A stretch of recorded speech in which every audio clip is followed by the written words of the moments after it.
Bonjour Hervé Bordon. Bonjour. Vous venez d'ouvrir la 6e édition des Net Journées à Enghien-les-Bains avec votre équipe du groupe ITOP. Mais qu'est-ce que les Net Journées ?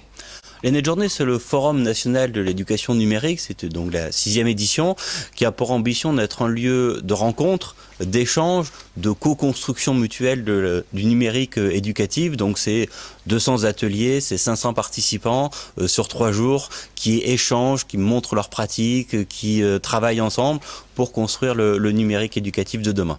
Alors l'échange de pratiques pédagogiques, c'est pas généralement une des missions d'une entreprise. C'est généralement ce que fait l'éducation nationale. Et c'est vrai que bon nombre d'enseignants sont en demande d'échange de pratiques professionnelles.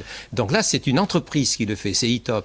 Tout à fait, parce que nous avons cette vision et cette croyance dans le fait que le partage, les pratiques sont forcément bénéfiques pour nous. Et comme même si les enseignants sont en demande, ça se fait pas forcément naturellement, et donc on a mis au service de la communauté notre savoir-faire en termes d'organisation, les moyens que l'on peut mettre en place pour essayer de créer une émulation autour de ça, et on pense qu'on a en partie réussi en tout cas. Et c'est combien d'enseignants à peu près qui viennent ? C'est 500 personnes, et sur les 500 personnes, c'est au moins 400 personnes enseignants, puisque c'est quand même la grande majorité. 400 enseignants réunis. Donc, là, voilà. De toute la France ? De toute la France. Et qui vont échanger sur leurs pratiques professionnelles dans le champ du numérique éducatif. Tout à fait. Donc ça fait vraiment un gisement, une banque d'usages vraiment très importante, très intéressante, très riche pour tout le monde, que ça soit pour les utilisateurs, mais même pour nous, en termes d'être en adéquation avec les attentes, de savoir quels sont les usages. Et on découvre tous les ans des choses qu'on ne soupçonnait même pas en termes d'utilisation quand on a conçu les fonctionnalités. En d'autres termes, il s'agit d'intelligence collective, et vous apprenez autant des enseignants que les enseignants apprennent de vous. Tout à fait, c'est une intelligence collective, une co-construction, une mutualisation de la création. On peut le nommer de différentes manières, mais c'est effectivement cet échange-là qui fait qu'on peut partir sur des choses intéressantes. Mais on attend cela, de l'école aussi, qu'elle crée de l'intelligence collective entre tous ceux qui apprennent et les apprenants. Tout à fait, mais là, nous, on fait de l'intelligence collective entre les industriels et l'environnement pédagogique. Alors très bien, faire de l'intelligence collective avec les enseignants, c'est quand même le signe, 400 qui viennent, c'est quand même le signe que votre entreprise s'est développée. J'ai écouté ce que vous avez dit, 21 départements, 4 régions, une dizaine d'académies avec qui vous travaillez. Ça fait combien d'enseignants? Ça fait combien surtout d'établissements? Ça fait 3500 établissements, 4 millions d'utilisateurs qui vont même être dépassés à la rentrée prochaine. Donc ça fait effectivement une part très importante des établissements français qui utilisent nos solutions. 4 millions d'utilisateurs, c'est plus du tout le champ d'intervention d'une petite start-up. Je pense à ce que vous étiez quand vous avez débuté. C'est vraiment la grosse entreprise maintenant. Voilà, on a effectivement changé de dimension, on change d'air. On a fêté l'an dernier nos 10 ans, et on a beaucoup progressé en un an. Puis maintenant, aujourd'hui, on est près de 70 personnes. Ça a nécessité forcément de mettre en place une nouvelle organisation. On ne gère plus 3 personnes comme on peut en gérer 70. Donc on a étendu notre comité de direction pour avoir l'ensemble des compétences nécessaires, que ce soit en finance, que ce soit en marketing, que ce soit en direction de projet, en innovation, R&D, etc. Donc on a fait une nouvelle organisation. On a également changé de locaux parce que 70 personnes, il faut les loger. Donc on a des nouveaux locaux, on a doublé notre surface de locaux. On a étendu aussi notre agence de Metz qui est passée de 2 personnes à 6 personnes. On est en train d'ouvrir une agence également à Lyon. Donc voilà, une expansion, une nouvelle ère, une nouvelle dimension qui nous oblige, nous aussi, à progresser au jour le jour. Alors progresser pour l'entreprise, ça signifie également progresser dans la qualité du produit que vous proposez. Progresser dans cette qualité, c'est donc s'adapter à des demandes de plus en plus importantes des utilisateurs. Vous êtes donc innovant. Quelles sont les innovations?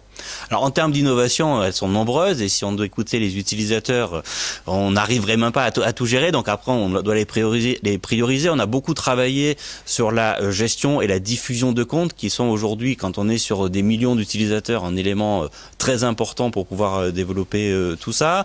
On a travaillé sur des nouveaux modules, notamment des modules de réservation d'équipements, d'enquête en ligne pour notamment les collectivités, pour développer le lien entre les collectivités et leurs établissements scolaires. On travaille également sur un module de catalogue de ressources, les ressources rentrant maintenant de plus en plus dans le paysage numérique, et c'est très bien.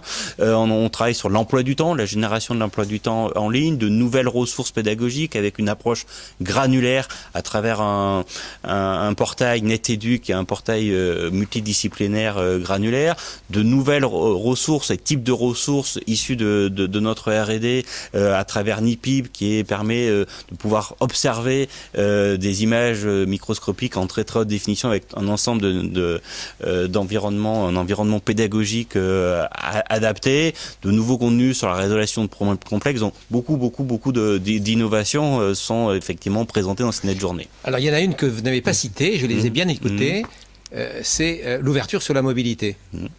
Alors, cette ouverture sur la mobilité, est-ce à dire que vous anticipez le fait que demain, les jeunes, donc les élèves, puisqu'il s'agit d'élèves, vont beaucoup utiliser, comme ils le font déjà aujourd'hui, la mobilité pour apprendre ? On n'est même plus dans l'anticipation, c'est déjà le cas aujourd'hui. Déjà, en tout cas, la plupart des jeunes, et on le voit de plus en plus tôt, y compris en fin de primaire aujourd'hui, sont déjà fortement équipés ou en tout cas ont des accès à des tablettes, à des téléphones portables. Donc il faut qu'on le prenne en compte et effectivement, ça devient un élément indispensable de la société. Donc l'éducation va forcément s'emparer et ça doit s'adapter. Et donc nous devons également travailler dans cette direction-là, qui n'est pas un problème si simple que ça à gérer, parce que c'est pas parce qu'on a un smartphone que automatiquement on est mobile, et c'est pas parce qu'on a une appli que automatiquement on est mobile, et donc on a montré un certain nombre d'usages liés à la mobilité, qui peut avoir des vraies applications pédagogiques, mais il y a tout un travail de réflexion, et donc on a fait beaucoup d'ateliers cette année pour travailler autour de cette problématique de mobilité, pour encore nous enrichir par rapport aux besoins du terrain. Alors sur l'évolution des ENT, on est parti de l'ENT gestion de la vie scolaire, on est en train de passer à ce qui est le fondement même de l'ENT, c'est son usage pédagogique par les enseignants, mais on voit poindre pas loin les familles et surtout on voit poindre les collectivités territoriales qui vont aussi utiliser l'ENT comme outil de négociation, de discussion, de facilitation de la gestion, en particulier des personnels qu'ils gèrent directement, comme les personnels non enseignants. Tout à fait, c'est une tendance très forte qui se dégage depuis un an et demi, depuis que des projets sont réellement déployés de manière généralisée, donc l'ensemble des collèges ou des lycées sont utilisateurs, et du coup les collectivités veulent s'emparer de ce formidable canal de communication, puisque finalement ça permet de toucher à la fois les enseignants, les élèves, les familles, etc., pour faciliter la vie de leurs concitoyens par rapport à tous les services que propose la collectivité en termes de gestion, donc que ce soit la restauration scolaire, les transports, etc. Et effectivement, si on fait une petite extension par rapport à ça, on y intègre également les agents territoriaux qui sont dispatchés dans les établissements scolaires, qui ont une vraie problématique de gestion à distance, on va dire, et l'ENT est une réponse à ça, et ça se développe de manière très très forte. Alors le groupe ITOP s'est adjoint ou a créé, plus exactement, a facilité la création d'une agence de communication en son sein. Pourquoi et quelle est-elle et quelle est sa mission?